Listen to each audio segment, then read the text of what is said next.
Fala pessoal, tudo bem? Aqui é o professor Marcelo e este é o canal Professor Marcelo e este é o canal Resenha Forense. Seja muito bem-vindo. Nós estamos gravando aqui um curso de processo penal e a gente já está na aula, melhor dizendo, nós estamos na aula 35. Aula 35 já do nosso curso de processo penal. Por favor, curta o vídeo, inscreva-se aqui no canal e se você quiser o material completo, de graça também, link na descrição do vídeo aqui embaixo. Tem um link na descrição deste vídeo. Este link te levará para um grupo e no grupo você consegue o PDF do nosso curso, tá? Mas por favor, curta o vídeo e faça a sua inscrição aqui no canal. Isso é fundamental para a gente crescer. Maravilha! Nós, dentro do nosso curso, a gente começou o item 4, né? Disposições preliminares do Código de Processo Penal. E hoje a gente vai para o item, ou subitem, né? Melhor dizendo, 4.2, assim redigido. O tema de hoje é o seguinte, ó, 4.2, Lei Processual Penal no tempo. Na aula passada foi no espaço, agora é no tempo, né? Lei Processual Penal no tempo. É um assunto tranquilo, eu diria até interessante aqui e ali, mas nada tão... não dá para passar muito perfume não, tá? É bem tranquilo. Ó, de acordo com o professor Guilherme Madeira Desen, professor Guilherme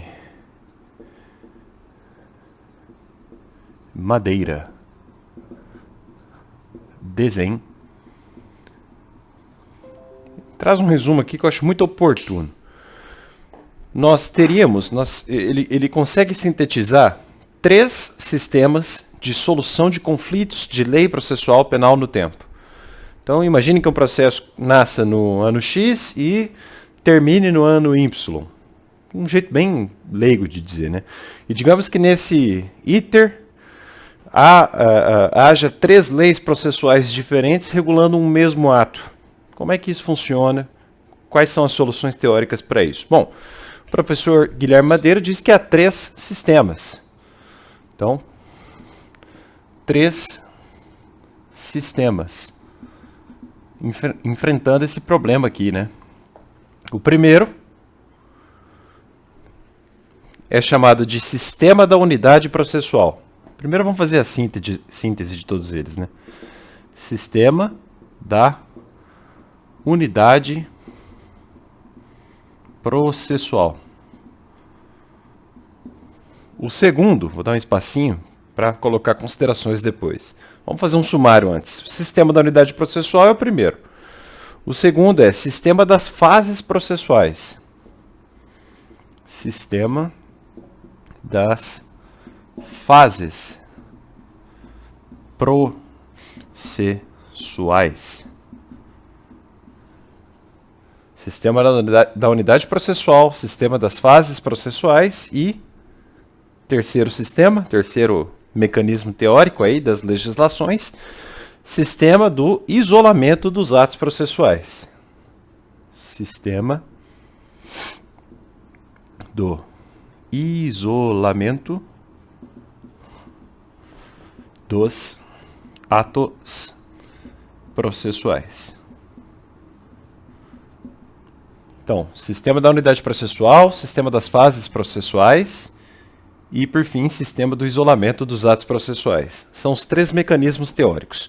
No primeiro, esse aqui, ó, sistema da unidade processual, a lei que iniciou o processo irá regê-lo até o final, ainda que haja mudança da lei no meio do processo. Então, lei que começa o processo é lei que o rege até o final. Então, lei do começo é lei até o final. Até o final, melhor dizendo, né? Então, a lei do começo do processo é a mesma lei até o final. Não é o sistema adotado pela Lei Processual Penal Brasileira. O segundo sistema, sistema das fases processuais, diz o seguinte: a lei que iniciou a fase processual irá regê-lo até o final. Então, lei da fase é lei até seu final. Quando eu falo seu final aqui, é a lei daquela fase. E o Madeira até lembra o seguinte, olha, a doutrina traz as três grandes fases, a postulatória, a instrutória e a decisória. Então, a lei da fase instrutória é a lei até o final da fase instrutória, a lei vigente na época. Lei da fase decisória é a lei até a fase final decisória, e assim vai. Você estanca o processo em fases e observa a legislação aplicada em cada qual. Tá? Esse é o sistema das fases processuais. Também não é o sistema do Brasil. Também não é o sistema do Brasil. Então, o Brasil não adota. Bom, sobrou um. Algum o Brasil tem que adotar, sim. É o sistema do isolamento dos atos processuais. Não tem grande segredo. Pelo sistema do isolamento das fases processuais, também chamada teoria do... também, aqui é o Guilherme Madeira, com todo respeito, um pouco redundante, também chamada teoria do isolamento dos atos processuais, enfim, sistema do isolamento dos atos processuais. Também chamado princípio do efeito imediato. Eu não gosto do nome princípio, mas vamos ser didático aqui, né? Então, princípio do efeito imediato. É outro nome aí, ó. Vai esclarecendo as coisas, né? Ou princípio da aplicação imediata. Princípio da aplicação imediata. O Madeira também coloca o Brocardo, né? Tempus regit actum. Tempus regit actum. Eu acho até que o Brocardo puro não explica o sistema do isolamento, mas vá lá, né? Beleza. Bom, por este sistema, a lei rege unicamente o ato processual a ser realizado. Então, por esse sistema, a lei rege o ato a ser praticado. Então, se você faz um tribunal do júri hoje, em 2023, você vai olhar o CPP hoje, como ele está escrito. Você vai abrir o Código de Processo Penal hoje vigente. E o júri é um ato processual, então é um sistema que isola os atos processuais. Se daqui a 10 anos mudar a lei processual do júri, o júri de hoje não fica afetado. Tá? É isso que diz o sistema do isolamento dos atos processuais. E é o adotado pelo CPP no seu artigo 2º. Tá? Isso aqui é adotado pelo CPP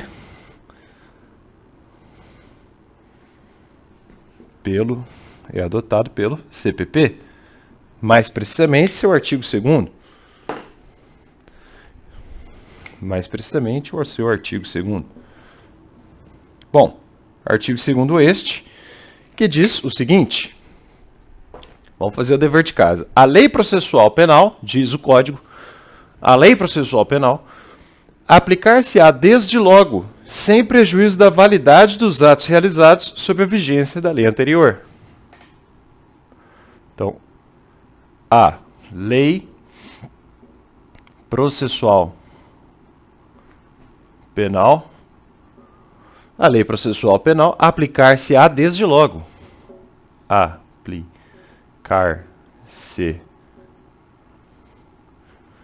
Aplicar-se-á desde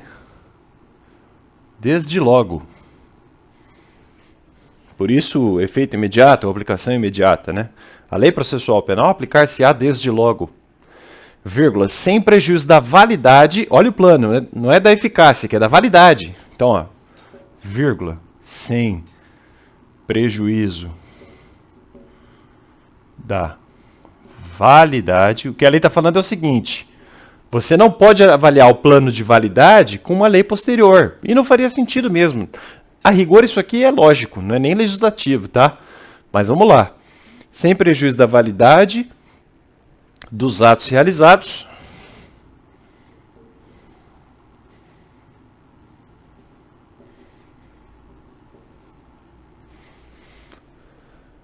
sob a vigência da lei anterior. Sob a vigência da lei anterior. Desculpem-me o aperto da lousa, mas realmente ficou apertadinho aqui, né? Então, a lei processual penal aplicar-se-á desde logo sem prejuízo da validade dos atos realizados sob a vigência da lei anterior. É o princípio do isolamento dos atos processuais. E vejam que esse sistema é diferente do direito penal material, né? Então, e o Guilherme Madeira Desenho ainda lembra o seguinte: esse sistema serve para leis processuais penais puras. Já já vou explicar isso, tá? Isso é para a, entre aspas, lei processual penal pura. O que ele está querendo dizer aqui? Se você colocar elementos de direito penal material, pena e punibilidade, você trabalha com os critérios do Código Penal. Lei penal no tempo, né? Então, mais benéfico pode ter uma outra atividade, enfim, maléfico é uma novatio legis in melius e assim vai, tá? Mas enfim, o artigo 2º do CPP, e o nosso foco é processo penal, não é? A lei processual penal aplicar-se-á desde logo sem prejuízo da validade dos atos realizados sob a vigência da lei anterior. Sistema da aplicabilidade imediata, outros dizem, da lei processual penal fundamentada na máxima tempus regit actum. Então, o intérprete, você aí, meu colega, meu aluno, quando você vislumbra o ato, aqui está no plural, quando você vislumbrar os atos, né, ou o ato processual, você tem de situá-lo, ou você tem de situá-los, se você pensar no plural aqui, temporalmente, conforme a lei vigente na época da sua formação. Então, pontos de Miranda clássico aqui, né? Então, no momento da existência, você tem um background legislativo. A lei incide sobre, ou melhor, o intérprete verifica no mundo da existência ôntica um fato.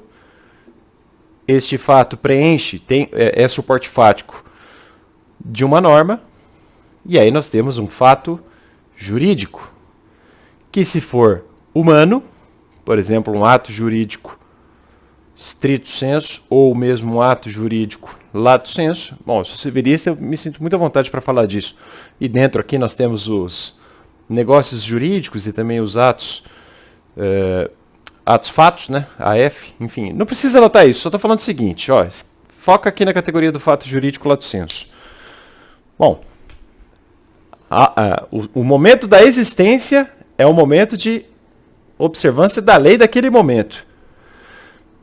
Então, aqui, ó, eu sei que eu estou sendo redundante, mas imagine um ato jurídico processual, AJP.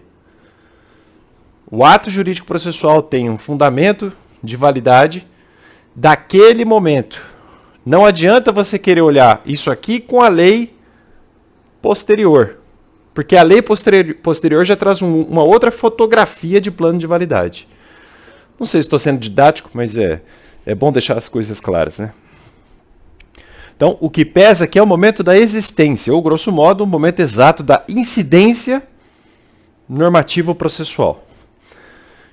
Então, o sistema do isolamento dos atos processuais é justamente isso. Se a norma X ditava em 1990 que o ato processual Y observaria aquele regramento, não há necessidade de repetir o ato processual Y futuramente, apenas e tão somente pelo fato de a lei B alterar ou revogar aquela lei X de 1990. Mas é bem claro, né? Está bem claro. Note você aí que me assiste, que vigora inteiramente o bom e velho critério ponteano que eu mostrei aqui, de Pontes de Miranda. inerente aos fatos jurídicos. Não se nulifica o ato processual por conta da alteração posterior da lei.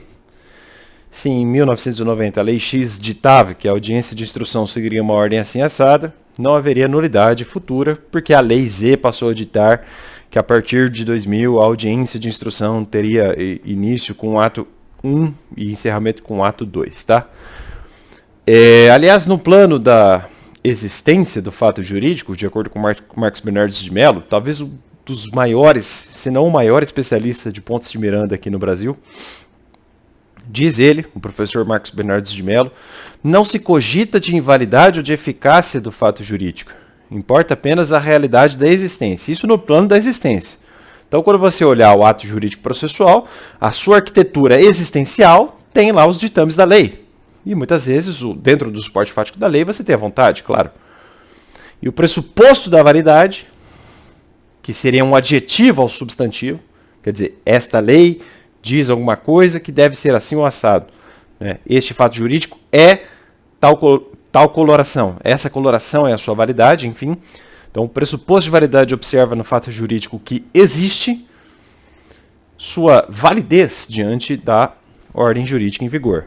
E quando você isola os atos processuais, o que você está falando para o intérprete é o seguinte: veja o plano de validade daquele momento. E se lei anterior, ou melhor, se uma lei posterior mudar o jeito que aquele ato tem de ser feito, tudo do passado não terá a sua validade afetada. É isso que a lei está falando. Isso é o sistema de isolamento dos atos processuais. Então, a validade, que é a perfeição do ato jurídico, não é afetada.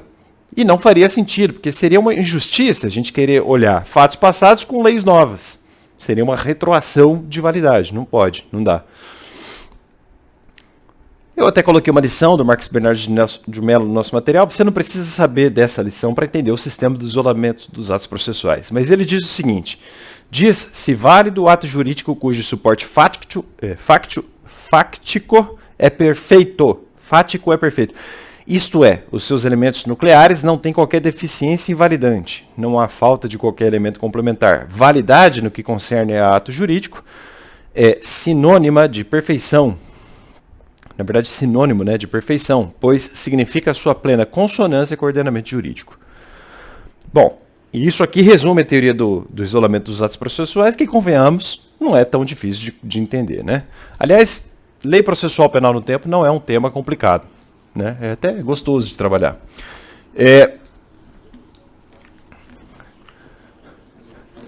Só que a gente tem uma questão aqui, e vocês têm que tomar um cuidado aí. Também não é difícil entender isso aqui, não. Você até aprende com o tempo a ler, fazer essa leitura. Você tem que tomar cuidado com a lei mista. Cuidado com a, entre aspas, lei mista. Cuidado com a lei mista. E eu vou ligar o ventilador, porque está muito quente aqui hoje. Cuidado com a lei mista. Lei mista é lei material penal com repercussões sobre o processo penal em qualquer nível. Então, lei mista é lei de conteúdo. Vai ficar melhor assim, lei de conteúdo penal material e processual penal. Vou colocar só processual.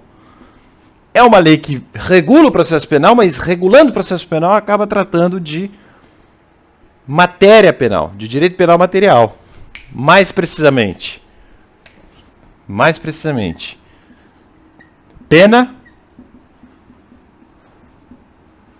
ou punibilidade.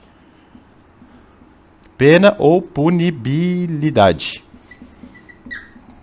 A pena e a punibilidade. Aí o legislador mistura, ele regula o processo penal ou o procedimento e coloca uma regra de pena ou de punibilidade. E se você fizer uma avaliação de jurista, você vai notar, essa lei é mais prejudicial ou mais benéfica ao réu, conforme o caso. E como tal, você tem de trabalhá-la eficacialmente, não é plano de validade agora. Você trabalha eficacialmente essa questão aqui, como se ensina no direito penal material. Pode haver uma retroação ou não dos efeitos. Se mais benéficos, retroagem, uma eficácia ex tunc. Não é? beneficiando o réu, apagando alguns efeitos. Então, lei mista é lei com conteúdo penal, material e processual. Conteúdo penal, material, que envolve pena e ou punibilidade. Certo? Então, sempre que a lei trabalhar pena ou punibilidade, e não se iluda, porque isso parece muito simplório, mas você tem que ter muita experiência para notar que tem ali principalmente a punibilidade. Vamos dar um exemplo aqui hoje. Você precisa de certa carga teórica para entender quando ela resvala sobre a pena. Sobre a pena é mais fácil, mas sobre a punibilidade não é tão simples assim.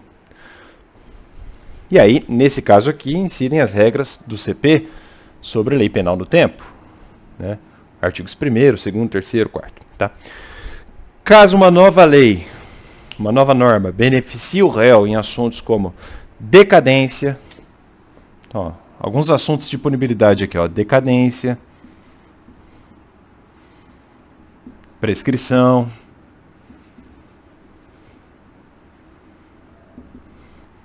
Nossa, Marcelo, decadência e prescrição? Ué, 107 do Código Penal extinguem a punibilidade. Decadência, prescrição, representação. Ué, representação da ação penal? Sim. Mas isso resvala na punibilidade? Sim. Se é uma ação penal pública condicionada à representação, ela está sujeita à decadência. Portanto, há uma incidência normativa sobre a punibilidade daquele agente. Se uma lei nova traz a representação, querendo ou não, é uma lei nova trazendo uma possibilidade de decadência do direito de punir. Claro, é benéfica ao réu e teoricamente tem de retroagir. Eu sei que lá no estelionato teve uma coisa, mas olha, eu nem vou discutir aquele caso. E na minha opinião, a posição majoritária está errada, com todo o respeito. Não vou falar disso hoje. Quando a gente estuda ação penal, eu falo disso. Eu vou dar um outro exemplo, que aí eu acho que a jurisprudência foi bem. Então, o problema aqui já não é de invalidade agora, tá? E sim de eficácia. Obedecemos assim a garantia fundamental, segundo a qual a lei processual, a lei penal não retroagirá, salvo para beneficiar o réu. É o artigo 5º. Então, o rol das garantias da República, inciso XL, é 40, inciso 40 da Constituição. É isso aí, inciso 40. Artigo 5º, inciso 40 da Constituição. Certo? Bom, vou dar um exemplo, então. Nada melhor do que a gente ver um exemplo. E eu já vou...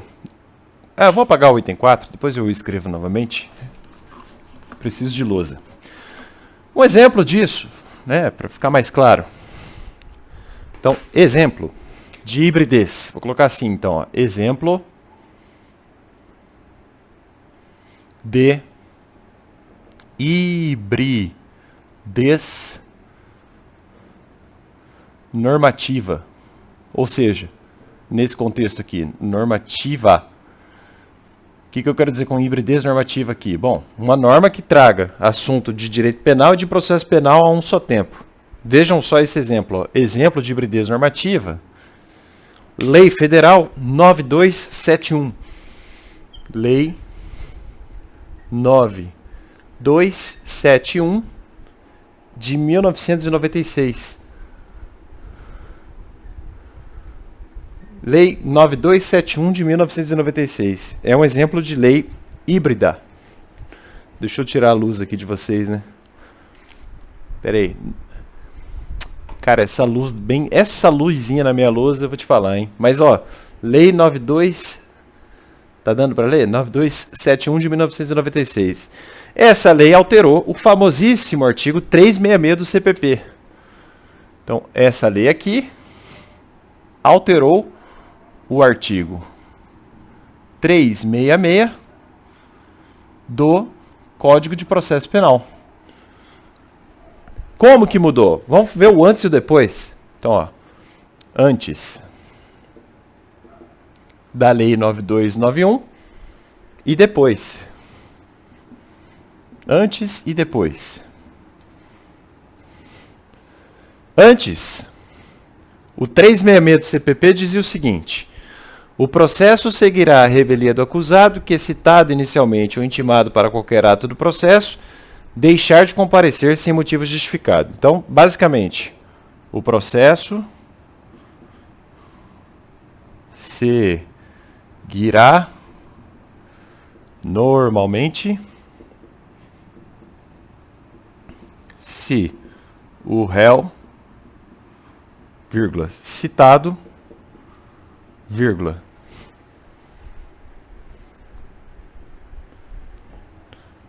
não comparece. Comparecer, vamos colocar, não comparecer sem motivo. Pronto. Redação antiga, então. Ó, a revelia toca o barco. É o que, basicamente, numa redação grossa, chula, é o que o 366 do CPP falava. Após a Lei 9271 de 1996, o artigo 366 do CPP passou a dizer o seguinte: se o acusado citado por edital, então, ó, acusado citado por edital.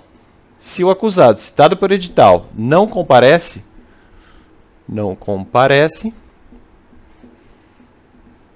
então ele é citado por edital e não comparece. E não constitui advogado. Então ele foi regularmente citado por edital e não compareceu, nem constituiu advogado. Neste caso, olha o que diz a lei agora, ó. Ficarão suspensos o processo, então, ó, suspende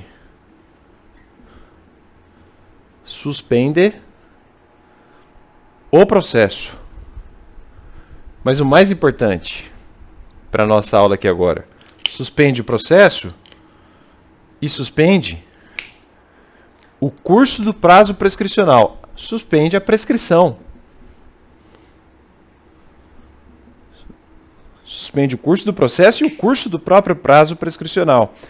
Podendo o juiz determinar a prova antecipada, aquela coisa toda. Mas olha, a partir desta lei aqui, após uma revelia de uma citação por edital, então não comparecendo o réu nem constituindo advogado, suspende-se não só a tocada processual, mas a prescrição.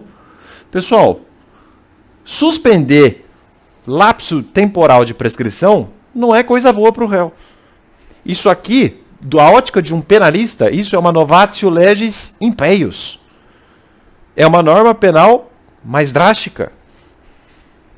Porque você suspende o curso da prescrição. E isso afeta a questão da punibilidade.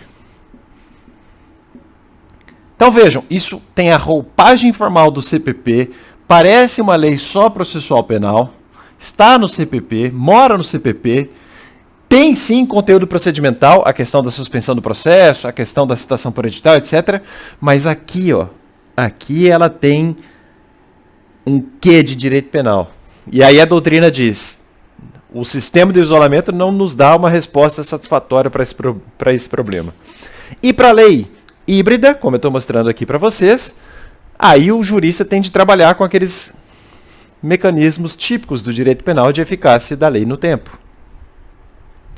Então, aliás, sobre a prescrição afetar a punibilidade, vejam aí, artigo 107, inciso 4º do Código Penal. Né? Prescrição é fato jurídico que atinge a punibilidade, não tenha dúvida. Então é uma norma com roupagem formal em diploma processual. Né? O CPP é sua morada de forma, mas a sua matéria aqui também é de direito penal. E aí você trabalha com direito penal material. Eu não vou dar aula de lei penal no tempo. Tá? Parto do pressuposto segundo o qual vocês já estudaram direito penal parte geral. Bom, de qualquer modo, vamos dar uma passada na doutrina aqui, ó. Ah, deixa eu colocar na lousa digital, vai ficar mais fácil. Aliás, vai ficar bem mais fácil. Só me permitam aqui fazer o joguinho aqui de tela. Vejam só uma lição de Tourinho Filho, tantas vezes citado aqui, né, neste curso. Conforme ensinamento de Asua, ele fala do Jiménez de Asua, um grande penalista argentino, se não me engano. Se a norma processual penal contiver predominante caráter de direito penal, ser mais benigna, retroagirá e ser mais severa, aplicar-se-á a lei mais velha. Bom, clássico do direito penal material, né, pessoal? Do mesmo entendimento, Silvio Ranieri e De Manzini, dois italianos, né? Urge assim também, urge assim distinguir a norma penal da norma processual penal. São normas penais, todas aquelas que atribuem virtualmente ao Estado o poder punitivo, ou também aos órgãos do mesmo Estado ou a particulares o poder de disposição do conteúdo material do processo. Vale dizer da pretensão punitiva, representação, queixa, perdão, anistia, indulto, graça, livramento condicional, etc. São normas de direito processual penal, de modo geral, todas aquelas que regulam o início, o desenvolvimento e o fim do processo, as que estabelecem as garantias jurisdicionais na execução da coisa julgada, que indicam as formas com que os sujeitos processuais podem valer-se das suas faculdades e direitos processuais, etc. Assim, aplicam-se as regras próprias do direito transitório penal, quando houver, claro, um conteúdo penal material. Tá? Norberto Avena, por sua vez, escreveu o seguinte, ó: existem determinadas regras que, apesar de inseridas em diplomas processuais penais, verbi gratia, o Código de Processo Penal, possuem um conteúdo material, retroagindo para beneficiar o réu. Outras, ao revés, incorporadas a leis materiais, verbi gratia, a Constituição Federal, apresentam um conteúdo processual, regendo-se pelo critério tempus regit actum. Surge, nesses casos, o fenômeno da heterotopia, vale dizer, hipótese na qual, embora o conteúdo da norma confira-lhe uma determinada natureza, encontra-se ela veiculada em diploma de natureza distinta. A heterotopia, em síntese, consiste na intromissão ou superposição de conteúdos materiais no âmbito de incidência de uma norma de natureza processual ou vice-versa, produzindo efeitos em aspectos relacionados a outra atividade, retroatividade ou aplicação imediata, tempus regit actum da lei. Tá aí, pessoal. Muito didático, né? Muito didático. Bom, aliás, esse exemplo aqui que está na lousa é um claro exemplo de heterotopia, né? Norberto Avena chama isso de heterotopia. Por que heterotopia? Bom, a roupagem formal é Código de Processo Penal, é um dispositivo do CPP, mas que resvala no direito penal. Tá? Bom, esse assunto chegou no Supremo também, ó. Para quem quiser, um outro exemplo de lei mista, né? Vou colocar aqui, eu vou ler a ementa de julgado com vocês, mas tem um caso do Supremo, já deixa eu botar aqui na luz, ó. STF é uma DIN, tá? 17 e 19. Então, STF, a DIN 17, 19. 179 do DF. Esse caso aqui trabalhou um dispositivo lá da lei do GCRIM. Esse caso envolve o artigo 90. Artigo 90 da Lei 9.099. A lei do GCRIM, né? Do GEC também, mas enfim, para o nosso contexto aqui, lei do GCRIM. Lei 9.099 de 1995. Esse artigo 90 da lei do GCRIM trazia um problema de lei mista. Só que trazia um problema de um jeito inconstitucional. Quer dizer, queria atrapalhar, digamos assim, o réu na punibilidade, modulando indevidamente os efeitos da norma. Vejam só a ementa do Supremo. Tá? Aliás, o 90 da lei do GCRIM diz que a lei do GCRIM, esta lei, as suas disposições não se aplicam aos processos penais cuja instrução já estiver iniciada. Bom, o Supremo primeiro falou o seguinte, esse 90 aqui, ó, é inconstitucional. Então, o artigo 90 é inconstitucional.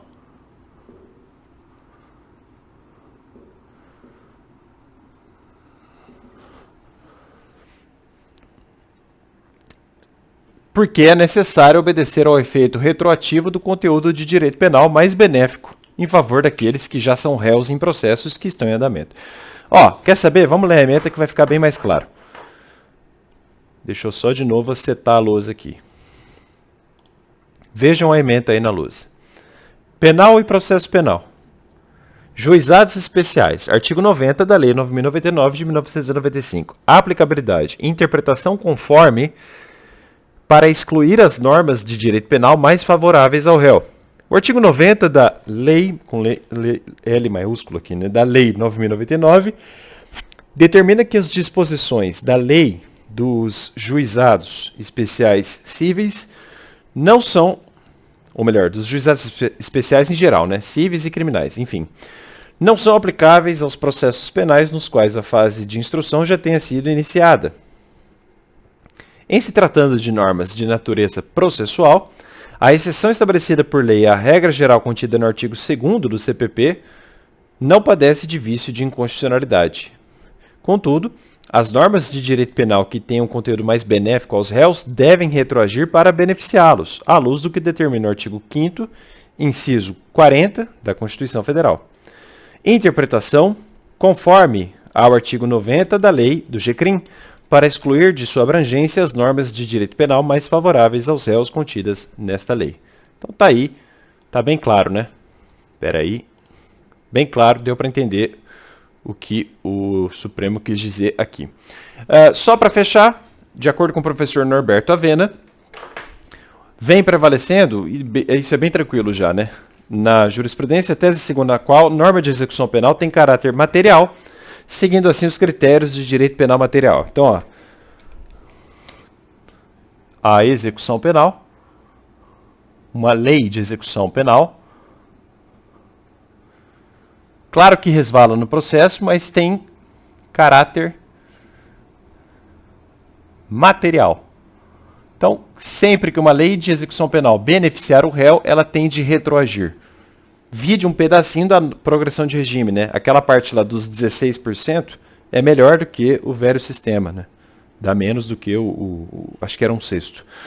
Só para constar, nesse sentido, STF e STJ. Eu consegui achar 2 julgados, ó. STF, HC. Então, STF, HC, habeas corpus, número 91631, 91631, esse é de São Paulo. E STJ, claro, HC 89640. 89640. Esse também é do estado de São Paulo. Então, 2 HCs aí demonstrando esse resumo do Norberto Avena. E é isso, pessoal. Encerramos assim a nossa 35ª aula. Espero que vocês tenham gostado. Um beijo no coração de todos. Um abraço forte. E segue o líder. Botafogo. Tchau, tchau.